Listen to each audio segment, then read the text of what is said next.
Hello বন্ধুরা, study motivation YouTube চ্যানেলে তোমাদের সকলকে স্বাগত। আজকে আমি ক্লাস 6-এর বাংলা সাহিত্য মেলা বইয়ের কুমোরে পোকার বাসাবাড়ি গল্পটির অনুশীলনীর সমস্ত প্রশ্ন উত্তর করিয়ে দেব। এর আগের ক্লাস 6-এর সমস্ত গল্প ও কবিতার অনুশীলনীর প্রশ্ন উত্তরগুলো আমি করে দিয়েছি। ভিডিওর ডেসক্রিপশনে লিংক দেওয়া আছে এবং প্লেলিস্টও করে দেওয়া আছে, তোমরা সেখান থেকে দেখে নিতে পারো। 1-এর 1 দাগ, গোপালচন্দ্র ভট্টাচার্য বাংলা ভাষায় কী ধরনের লেখালেখির জন্য স্মরণীয় হয়ে আছেন? উত্তর: গোপালচন্দ্র ভট্টাচার্য বাংলা ভাষায় বিজ্ঞান বিষয়ক রচনার জন্য স্মরণীয় হয়ে আছেন। 1-এর 2 দাগ, তার লেখা একটি বইয়ের নাম লেখো। উত্তর: গোপালচন্দ্র ভট্টাচার্যের লেখা একটি বইয়ের নাম বাংলার কীটপতঙ্গ। 2 নম্বর, নিচের প্রশ্নগুলির উত্তর নিজের ভাষায় লেখো। 2-এর 1 দাগ, কুমোরে পোকার চেহারাটি কেমন? উত্তর: কুমোরে পোকার চেহারাটি কালো মিশমিশে, কেবল তার শরীরের বোটার মতন সরু অংশটি হলুদ। 2-এর 2 দাগ, কুমোরে পোকা কি দিয়ে বাসা বানায়? উত্তর: কুমোরে পোকা মাটি দিয়ে বাসা বানায়। 2-এর 3 দাগ, কোনো অদৃশ্য স্থানে কুমোরে পোকা বাসা বাঁধছে, তা কিভাবে বোঝা যায়? উত্তর: কুমোরে পোকা তীক্ষ্ণ স্বরে একটানা গুনগুন শব্দ করে, তা শুনে বোঝা যায় যে কোনো অদৃশ্য স্থানে কুমোরে পোকা বাসা বাঁধছে। 2-এর 4 দাগ, মাকড়সা দেখলেই কুমোরে পোকা কি করে? উত্তর: মাকড়সা দেখলেই কুমোরে পোকা ছুটে গিয়ে কামড়ে ধরে, তবে একবারেই মেরে ফেলে না। 3 নম্বর, নিচের বিশেষ্য শব্দগুলিকে বিশেষণ এবং বিশেষণ শব্দগুলিকে বিশেষ্য করো। এখানে বিশেষ্য শব্দগুলি হলো লম্বা, নির্বাচন, সঞ্চয়। এর বিশেষণগুলি হবে লম্বা, লম্বাটে, নির্বাচন, নির্বাচিত, সঞ্চয়, সঞ্চিত। আর বিশেষ্য শব্দগুলি হলো স্থান, নির্মাণ। স্থানের বিশেষণ হলো স্থানীয়, আর নির্মাণের বিশেষণ হলো নির্মিত। 4 নম্বর, নিচের বাক্যগুলি থেকে অনুসর্গ খুঁজে বের করো। 4-এর 1 দাগ, বাসা তৈরির জন্য উপযুক্ত স্থান খুঁজতে বের হয়। এখানে অনুসর্গ হলো জন্য। 4-এর 2 দাগ, সেই স্থান থেকে নির্বাচিত স্থানে যাতায়াত করে রাস্তা চিনে নেয়। এখানে অনুসর্গ হলো থেকে। 4-এর 3 দাগ, সেই স্থানে কাদামাটি চাপা দিয়ে দেখেছি। এখানে অনুসর্গ হলো দিয়ে। 5 নম্বর, উপযুক্ত প্রতিশব্দ পাঠ থেকে খুঁজে লেখো। নির্মাণ মানে তৈরি, উপযোগী মানে উপযুক্ত, ভর্তি মানে পূর্ণ, সন্ধান মানে অন্বেষণ, ক্ষান্ত মানে নিরস্ত। 6 নম্বর, তুমি প্রতিদিন পিঁপড়ে, মৌমাছি, মাকড়সা প্রভৃতি কীটপতঙ্গ তোমার চারপাশে দেখতে পাও। তাদের মধ্যে কোনো একটি পর্যবেক্ষণ করো আর তার চেহারা, স্বভাব, বাসা বানানোর কৌশল ইত্যাদি খাতায় লেখো।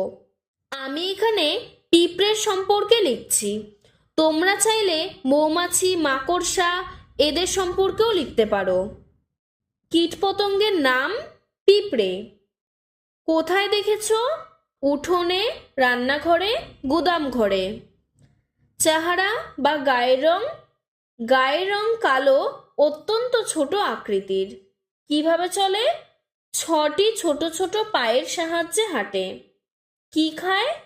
চিনির দানা, মিষ্টি জাতীয় জিনিস, মরা পোকামাকড়, কীটপতঙ্গ ইত্যাদি। বিশেষ বৈশিষ্ট্য: এরা মিলিতভাবে কাজ করে, সারিবদ্ধভাবে যাতায়াত করে। বাসাটি দেখতে কেমন?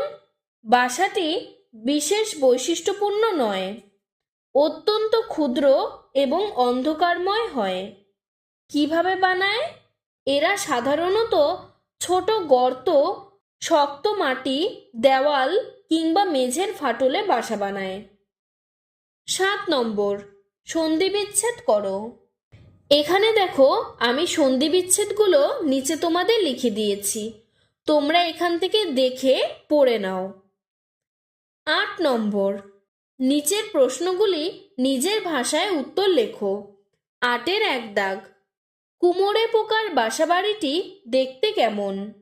উত্তর, কুমোরে পোকার বাসাবাড়িটি দেখতে লম্বাটে, এবড়ো খেবড়ো একটি শুকনো মাটির ডেলার মতো। বাসাটি লম্বায় প্রায় 1.25 ইঞ্চি পর্যন্ত হয়। বাসার ভিতরের দিকে লম্বাটে ধরনের কুঠুরি থাকে। নির্মাণ কার্য শেষ করার পর কুমোরে পোকা বাসাটিকে দৃঢ়, টেকসই ও ঝকঝকে করার জন্য বাসার ভিতরে দেওয়ালে লালা মাখিয়ে রাখে। 8-এর 2 দাগ, কুমোরে পোকা বাসা বানানোর প্রস্তুতি কিভাবে নেয়? উত্তর, কুমোরে পোকা ডিম পাড়ার সময় হলে বাসা তৈরির উদ্যোগ নেয় এবং উপযুক্ত স্থানের খোঁজে বেরিয়ে পড়ে। 2-4 দিন ঘুরে ফিরে মনমতো স্থান খুঁজে, পছন্দ হলে বারবার স্থানটিকে পরীক্ষা করে। তারপর কিছু দূরে উড়ে গিয়ে আবার ফিরে আসে, আবার ভালোভাবে দেখে নেয়। এরপর তার প্রয়োজন হয় বাসা তৈরির কাদামাটি। যতটা সম্ভব কাছাকাছি স্থানে কাদামাটির সন্ধান করতেও তারা যথেষ্ট সময় ব্যয় করে। এই কাদামাটি সংগ্রহের স্থানটি 40-50 গজ থেকে 150-200 গজ দূরত্ব পর্যন্ত হতে পারে। এতটা পথ উড়ে মাটি সংগ্রহ করে তারা বাসা বানানোর প্রস্তুতি নেয়।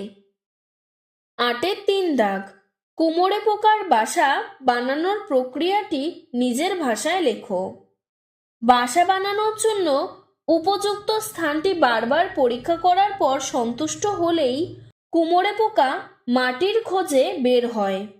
তারা যতটা সম্ভব কাছাকাছি স্থানে কাদামাটির সন্ধান করে। এই কাজে তাদের 2-1 দিন সময় লাগে। মাটির খোঁজ পাওয়ার পর যাতায়াতের মাধ্যমে তারা আগের পথ চিনে নেয়। সাধারণভাবে 40-50 গজের মধ্যে থেকে তারা মাটি নেয়। তা না পেলে 150-200 গজ দূরেও যেতে পারে। এছাড়া দেখা যায় কেউ কুমোরে পোকার বাসা ভেঙে দিলে বা মাটি চাপা দিলে কিংবা যেখান থেকে মাটি আনে সেই স্থানটিকে ঢেকে দিলে পোকাটি কিন্তু সেই নির্দিষ্ট স্থানেই আবার বাসা তৈরি করে। এ ব্যাপারে মাটি পেতে অসুবিধে হলে এরা আরও দূর থেকে মাটি আনতে যায়। এইভাবে কঠোর পরিশ্রম করে কুমোরে পোকা বাসা বানানোর প্রক্রিয়াটি শেষ করে। 8-এর 4 দাগ, এইসব অসুবিধার জন্য অবশ্য বাসা নির্মাণে যথেষ্ট বিলম্ব ঘটে। কোন অসুবিধাগুলির কথা এই প্রসঙ্গে বলা হয়েছে? উত্তর, কুমোরে পোকার বাসা বানানোর প্রক্রিয়ার নানা অসুবিধে আছে। তাতে তাদের বাসা তৈরিতে বিলম্ব হয়। প্রথমত, বাসা বানানোর জন্য স্থানটি নির্বাচন করতে তাদের যথেষ্ট সময় লাগে। দ্বিতীয়ত, সুবিধামতো কাদামাটি পাওয়ার সমস্যা হয়। তৃতীয়ত, কোনো কারণে বাসা ভেঙে যায় বা কেউ ভেঙে দেয়। চতুর্থত, যে স্থান থেকে মাটি আনা হয় সেই স্থানটি কোনো কারণে নষ্ট হয়ে যেতে পারে। পঞ্চমত, একটি কুঠুরির তৈরির পর ডিম পাড়া, খাদ্য যোগান দেওয়া ইত্যাদি কাজ করতে হয়। এইসব নানান পর্যায়ক্রমিক কাজের জন্য এবং অসুবিধার জন্য কুমোরে পোকার বাসা নির্মাণে যথেষ্ট বিলম্ব ঘটে। 8-এর 5 দাগ, কুমোরে পোকার শিকার ধরার উদ্দেশ্য ব্যাখ্যা করো। শিকারটিকে সে কিভাবে সংগ্রহ করে? উত্তর, কুমোরে পোকার শিকার ধরার উদ্দেশ্য হলো বাচ্চাদের জন্য খাবার সঞ্চিত রাখা। যতদিন পর্যন্ত বাচ্চারা নিজেরা শিকার ধরতে সক্ষম না হয় ততদিনের মতো খাবার সঞ্চয় করে রাখা তাদের শিকারের উদ্দেশ্য। শিকারকে সে কিভাবে সংগ্রহ করে? কুমোরে পোকার শিকার ধরা ও সংগ্রহ করা বেশ মজাদার। কুমোরে পোকা ভ্রমণকারী মাকড়সা শিকার করে। এই মাকড়সা জাল বোনে না। কোনোভাবে এই জাতীয় মাকড়সা কুমোরে পোকার চোখে পড়লেই সে ছুটে গিয়ে তার ঘাড় কামড়ে ধরে, তবে একেবারেই মেরে ফেলে না। মাকড়সার দেহে হুল ফুটিয়ে বিষ ঢালে, প্রয়োজন মতো 5-7 বার পর্যন্ত হুল ফোটায়। এতে মাকড়সা মরে না, কিন্তু অসাড় হয়ে যায়। তারপর মাকড়সাকে মুখে করে নিয়ে উড়ে গিয়ে কুঠুরির মধ্যে চিৎ করে শুইয়ে তার উদর পাশে লম্বাটে ধরনের একটা ডিম পাড়ে। তারপর আবার শিকারের খোঁজে বেরিয়ে পড়ে। এরপর 10-15টি মাকড়সা শিকার করে কুঠুরির মধ্যে সঞ্চিত রেখে 2-3 ঢেলা মাটি এনে কুঠুরির মুখ বন্ধ করে দেয়। এইভাবে কুমোরে পোকা শিকার করে তার বাচ্চার জন্য খাদ্য সংগ্রহ করে রাখে। 8-6 দাগ। বাসার আর কোনো খোঁজ খবর নেয় না। কখন কুমোরে পোকা তার বাসার আর কোনো খোঁজ খবর নেয় না? উত্তর: কুমোরে পোকা যে স্থানে যে বাসা তৈরি করে সেই বাসায় তারা 4-5টি কুঠুরি নির্মাণ করে। প্রত্যেকটি কুঠুরিতে সে একটি করে ডিম পাড়ে এবং 10-15টি মাকড়সা শিকার করে বাচ্চার খাদ্য হিসেবে সেগুলোকে কুঠুরির মধ্যে জমা রেখে তার মুখ বন্ধ করে দেয়।